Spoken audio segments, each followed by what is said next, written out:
table tennis rackets, and table prices at Decathlon Tiendecitas Pasig. So guys, last question ulit. May nag-comment, table tennis naman daw. So ito yung kanilang, pwede ka mag-play kasi dito. Ang maganda sa Decathlon kasi, ayan o. You can play table tennis. Here, practice ka muna bago ka bumili, ba? Diba? Test mo muna yung bibilhin mo. Ayan. As assistant for leader. Ayan. Pag mga under 18 years old. Ayan, yung mga prices nila sa... This is for the table. Medium table falls in 2 minutes is 9,590. Tapos ito, 16,990 naman yung ganito. In their... Basta, masahin nyo na lang guys. Mahal nito. Ay, ang dami kasi niya. Namumove siya, oh. Tingnan mo. Ayan, 32,000. Yun yung information niya. 39,000. Bakit pamahal ng pamahal? Masahin nyo na lang guys. 39,000. Pang ano na yata. To export na.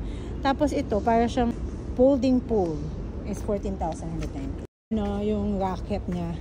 1,690. Sa Timona magaling di ako naglalaro nito. Hindi ako maguna maglaro ng table tennis. 1,690. Meron din silang 790. Meron din silang 450. Pang beginner lang. Mas may bola na siyang kasama. Okay. Yan. Meron din to 490.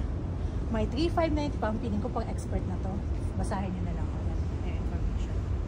Yung mga magagaling dyan maglaro. Hindi ako magulong eh. Ito lagayan lang pala siya kung may nagtatanong ng bag. Ayan. 390 for the bag. Ayan, meron din dito. 350 naman for this. Kasi alam ko tatanungin nyo, may lagayan ba ng bag? Ayan siya guys. May lagayan siya. 350. Ito ball yata dito. Ayan. Ano to? Pickleball? Yeah. Ayan, ito na talaga. Last na to, babe. 9,000. What? Wait lang. This one is 90. Ilang pieces yun? Table tennis. 40 plus 6 pack. Hindi ko alam paano yan. Okay. Ganito. Okay. Okay. So, 290. Ganito. May nagay. Follow for more Decathlon videos. Thanks for watching.